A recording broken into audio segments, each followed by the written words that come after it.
Bienvenue dans la phase suivante, dans laquelle nous allons importer, sélectionner, déplacer une image. Donc déjà, petite fonction assez pratique pour vider le contenu d'un calque. J'appuie sur Supre de mon clavier, automatiquement, il sera vidé.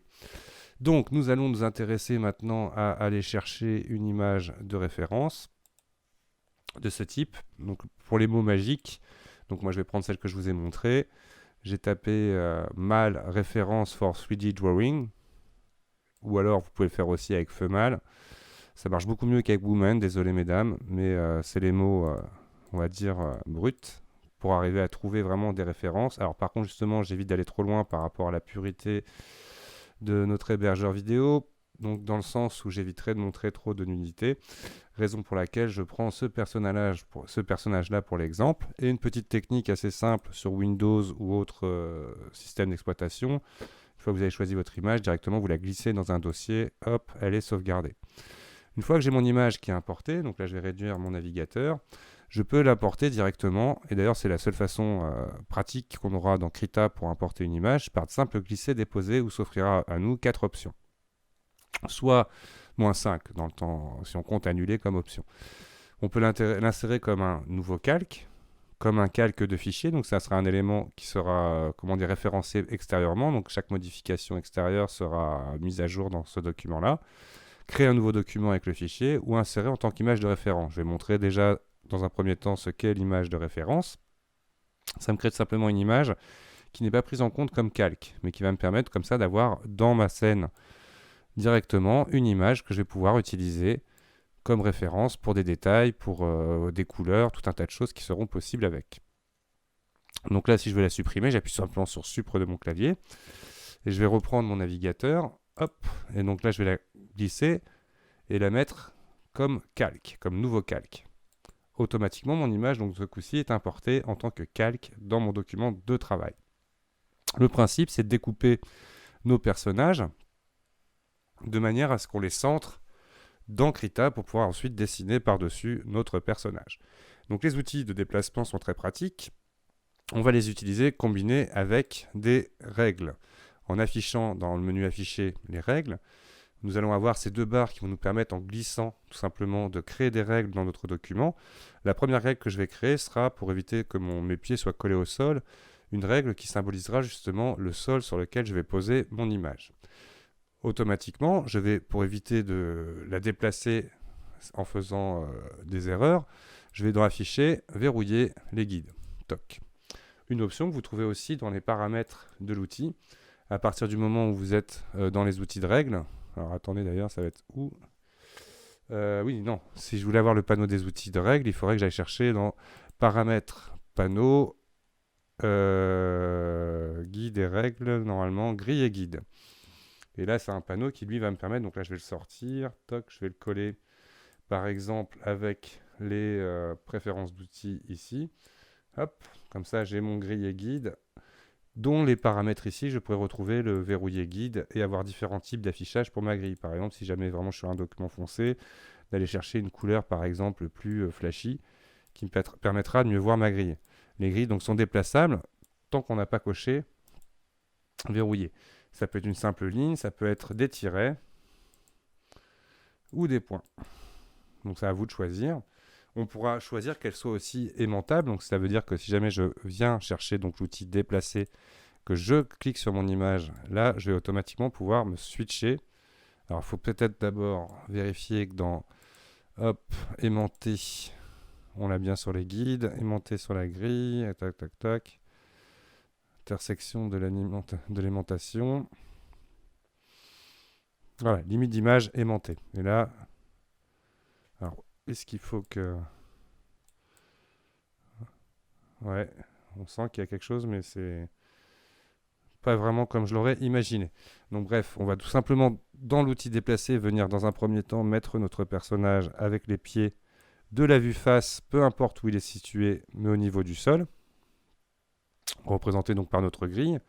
Je fais bien attention à ce que cette grille donc soit verrouillée pour éviter de la déplacer. Maintenant, ce que je veux, c'est donner une échelle à mon personnage. Par exemple, je peux aller chercher une deuxième grille, mais pour ce faire, il faut bien décocher l'option verrouiller les grilles, les guides, pardon. Et là, je vais mettre, par exemple, je vais déterminer que ça sera la hauteur maximum de mon personnage dans mon document.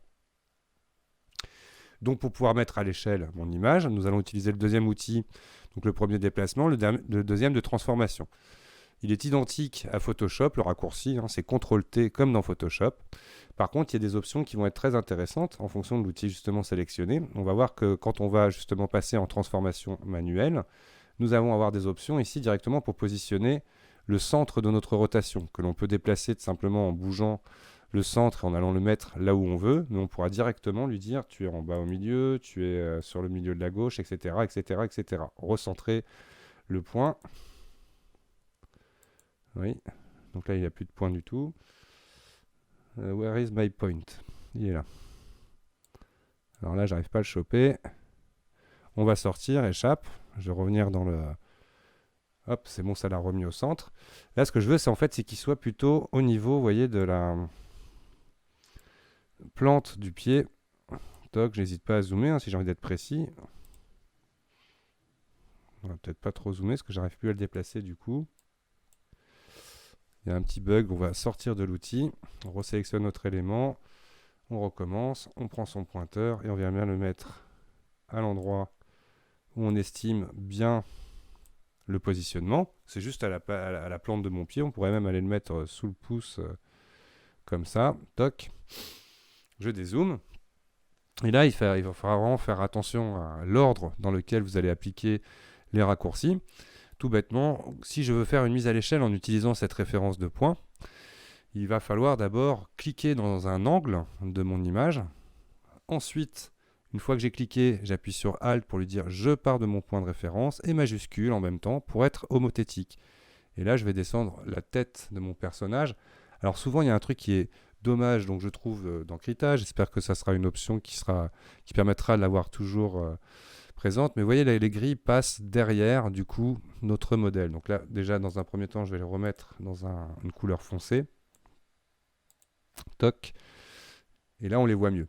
Mais surtout, si je commence à faire ma manipulation, donc je rappelle, un clic dans l'angle, Alt, Shift, je reste appuyé dans mon clic quand je dis un clic. Et là, hop, je vais chercher avec précision la hauteur de ma tête qui passe donc du coup en dessous. Ah, et on voit que là, ça n'a pas été pris en compte. Donc, je rebouge mon image avec les pieds au-dessus. Je vais rechercher... On va recommencer, même parce que là, c'était pas propre du tout. Ou alors, j'ai dû bouger ma grille sans le vouloir. Ouais, non, c'était bien ce que j'avais fait. Donc, je recommence. Je remets bien mon point au niveau des pieds. Quoique, avant tout, d'abord, on va déplacer l'image. Hop. Ensuite, on va venir mettre notre point au niveau des pieds. Et là, je recommence. Clique dans le coin, Alt majuscule, et je descends en utilisant donc ce point de référence jusqu'à ce que la tête soit au niveau de ma grille supérieure. Une autre façon de bien voir la grille, c'est tout bêtement à votre calque, dans les paramètres, de lui demander d'avoir une opacité. Là, vous verrez beaucoup mieux la grille. Donc rappelez-vous, ne pas oublier de pouvoir verrouiller la grille, parce que justement, ça peut être des fois gênant de la déplacer quand vous n'avez pas envie.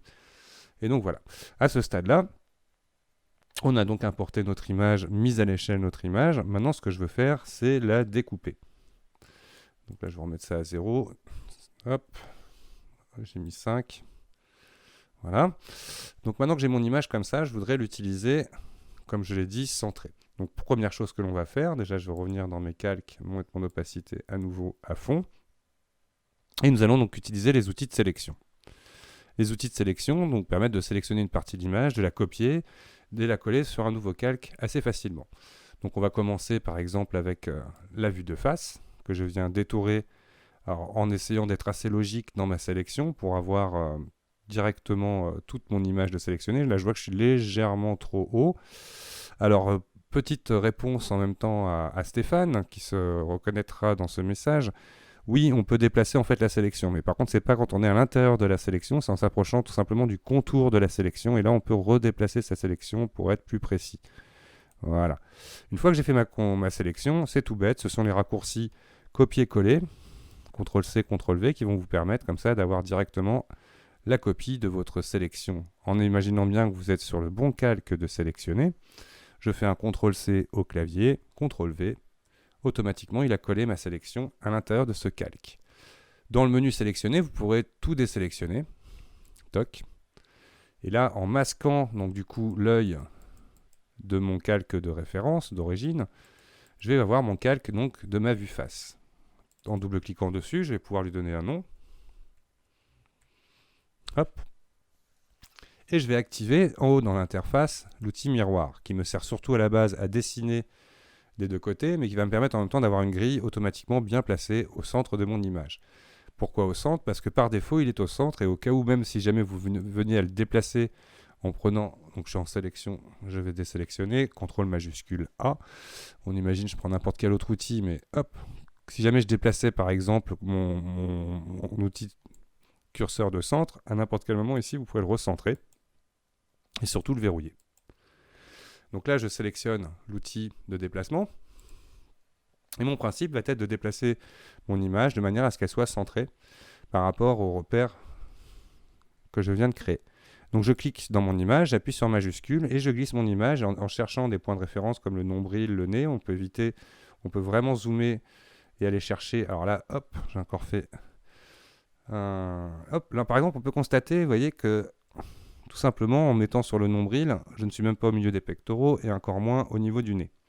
Donc là, pas de souci, je sélectionne mon personnage. Il faut savoir que peu importe, on n'utilisera qu'une moitié de corps pour modéliser. Donc l'idéal, c'est d'avoir une image complètement symétrique. Mais là, on est sur un fichier 3D et non un dessin. Donc effectivement, la perspective ou l'angle de la caméra fait qu'on n'est pas complètement centré. À n'importe quel moment, je peux revenir ici. Hop, je prends le pointeur. Je vais le mettre par exemple au niveau du nombril. Je vais dézoomer légèrement et je viens à l'extérieur avec ma souris pour essayer de remettre par exemple juste le nez et la bouche comme ça, plutôt bien centré, comme ça avec mon modèle. Mais on voit qu'il est un peu justement pas forcément centré. Donc c'est souvent ce que vous aurez dans les références 3D, mais peu importe, c'est vraiment à ce stade-là pour avoir des références d'images, tout simplement. On n'est pas là non plus dans la précision extrême. Une fois que j'ai fait ça, hop, j'appuie sur Entrée pour valider mon opération. Et on peut essayer par exemple de lui mettre un filtre pour éviter d'avoir ce fond gris présent.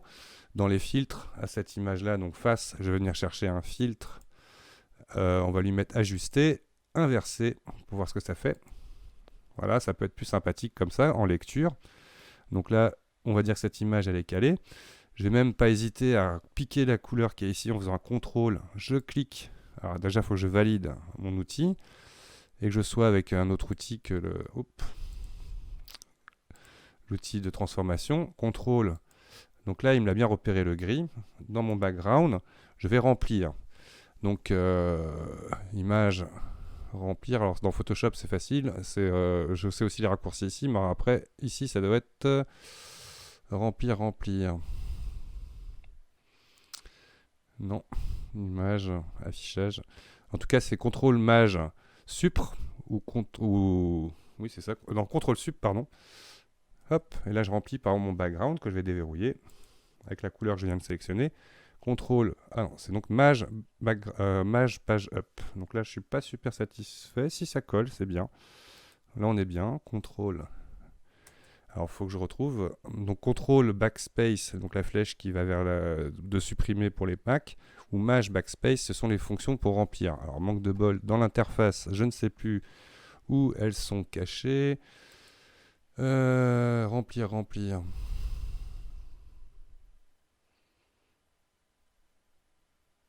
C'est bien de connaître les raccourcis, mais à la fin, si on ne sait même plus où sont les... Past, non. Remplir avec la couleur premier plan, remplir avec la couleur l'arrière-plan. Donc c'est Maj effacement, donc backspace, ou effacement tout court pour remplir avec l'arrière-plan. C'est pas contrôle. Donc directement, là comme ça, en tout cas, j'aurais récupéré ça. J'hésite pas, par exemple, à venir faire une sélection rectangle ici, aller sur mon image de face et remplir à nouveau. CTRL, Maj Backspace, et voilà. Comme ça, j'ai même enlevé le logo de l'image et je désélectionne. Donc là, je suis assez satisfait de ma première image. Alors, on pourrait passer beaucoup plus de temps. C'est vraiment pour que vous compreniez le principe. On va enchaîner. Donc là, je vais masquer pour l'instant celle-ci, réouvrir mon image de référence et tout simplement, à nouveau avec la sélection, venir sélectionner d'une manière habile tout le corps. Donc là, je suis allé trop bas. Bon, la sélection, la grille m'a... Hop. Voilà, là j'ai bien sélectionné sans prendre d'éléments à l'extérieur. CTRL-C, attention, il faut bien se mettre sur le calque où vous avez votre image. CTRL-C, CTRL-V. Je remasque celui-ci, je vais l'appeler profil. Entrée. Je vais le désélectionner, CTRL-MAJ A, ou c'est le menu sélection désélectionné. Là, par contre, ce que je voudrais, donc là, il est plutôt pas mal, mais je vais quand même utiliser les transformations pour vous montrer d'autres options. Donc là, je vais déjà plus ou moins le centrer dans mon document. Toc. Et je vais faire un clic droit, et on va lui faire un miroir horizontal, vertical tout bêtement, et ça ferait ça. Donc là, je le veux plutôt en horizontal. Pour que la tête pointe dans ce sens-là, j'appuie sur Entrée. Identique, je vais lui mettre à cet objet, donc là, je sélectionne mon objet. Toc, je vais lui mettre le filtre inversé qui est mis en mémoire. CTRL F si on veut réappliquer donc un filtre déjà appliqué. Et là, voilà mon image avec mon gabarit positionné dans le bon sens. Je fais attention, là je vais reverrouiller mon arrière-plan au cas où. Allez, on le fait une dernière fois comme ça pour la vue arrière. Donc je reprends à nouveau mon rectangle de sélection. Je viens détourer avec celui-ci mon personnage. Toc. Je suis sur le bon calque, CTRL-C, CTRL-V. Là, je n'ai plus besoin de cette image de référence, je peux la supprimer en cliquant sur la corbeille. Attention, plein d'utilisateurs habitués de Photoshop voudront jeter ça directement dans la corbeille, mais non, là, il faut vraiment venir cliquer sur la corbeille. Par contre, vous n'avez pas de validation pour faire l'action, c'est directement supprimé. Donc là, sélection désélectionnée, identique, je prends l'outil donc placer, je vais prendre mon personnage, et j'appuie sur majuscule. Alors attention, il faut que je sois sur le bon calque. J'appuie sur, là il est sélectionné, j'appuie sur majuscule pour le glisser orthogonalement pour qu'il reste à la bonne hauteur. Et là je le mets plus ou moins correctement aligné. On voit bien que la tête, vous voyez, était légèrement tournée, comme quoi même l'avoir aligné sur le nez n'était pas nécessaire forcément. Mais comme on l'a compris, c'est vraiment histoire de se faire la main déjà avec le logiciel. Donc une fois que je suis là, lui, donc on va l'appeler par exemple arrière. Ok. Maintenant, je vais lui mettre le même filtre, CTRL F, toc, il est passé en mode inversé, et mon image est prête. Donc à ce stade, nous allons pouvoir, alors ce calque-là, il n'y a rien du tout, je le supprime. Ici, j'ai mes différents gabarits, vous montrer donc déjà comment créer un groupe. Donc je vais créer un groupe en faisant à côté de la petite flèche, donc quand vous cliquez directement dans le plus, ici, ça vous créera tout simplement un calque de dessin, un nouveau calque de dessin. Le petit bouton qui est ici va vous permettre automatiquement d'aller chercher parmi tout un tas d'options. On va voir la deuxième option qui sera le calque de groupe. Le calque de groupe est représenté avec un petit symbole de dossier permettant de comprendre que c'est un groupe. Donc là, par exemple, je vais y mettre mes images de gabarit dedans. Hop, elles sont toutes dedans. Arrière, profil, face. J'ai envie de mettre le profil en haut. On peut les déplacer toujours en voyant là de cette façon-là les différentes choses. Après, on pourra choisir qui est visible ou qui n'est pas visible à l'intérieur de notre groupe. On pourra afficher ou masquer le contenu de notre groupe. Par exemple, mon groupe, je vais l'appeler Gabarit. Entrée. Et tout simplement, sauvegarder mon document. À ce stade-là, j'ai quand même envie de laisser afficher qu'une seule image. CTRL S. On va le mettre dans un dossier. Hop, on va l'appeler ABA Gabarit.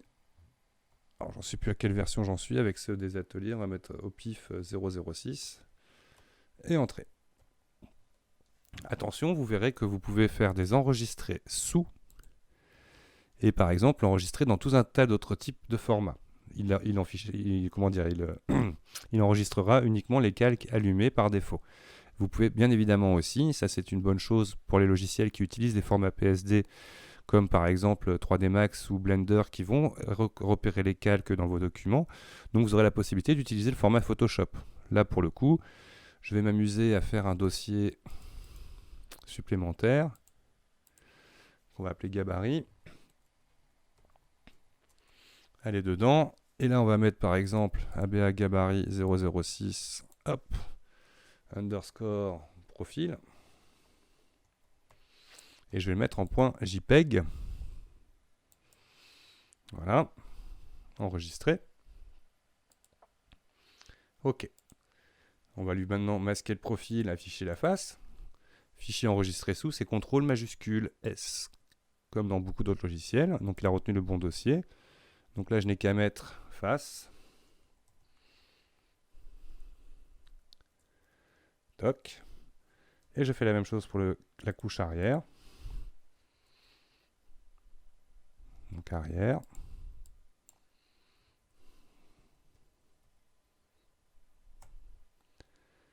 Et je vais quand même enregistrer mon fichier Krita. Donc lui c'est fait, tout est enregistré. Donc voilà, c'était la phase donc utilisation des règles, des transformations à la fois de déplacement et de mise à l'échelle, d'utiliser les fonctions de base de sélection, tout ça pour se créer un petit gabarit prêt à l'emploi pour la phase suivante qui sera donc l'apprentissage des outils de dessin pour arriver à créer son propre personnage d'après donc une référence d'image, tout simplement en jouant avec les paramètres d'opacité et venir dessiner au fur et à mesure par-dessus votre document. Donc voilà, j'espère que cette vidéo vous aura plu et je vous dis à très vite pour la suite.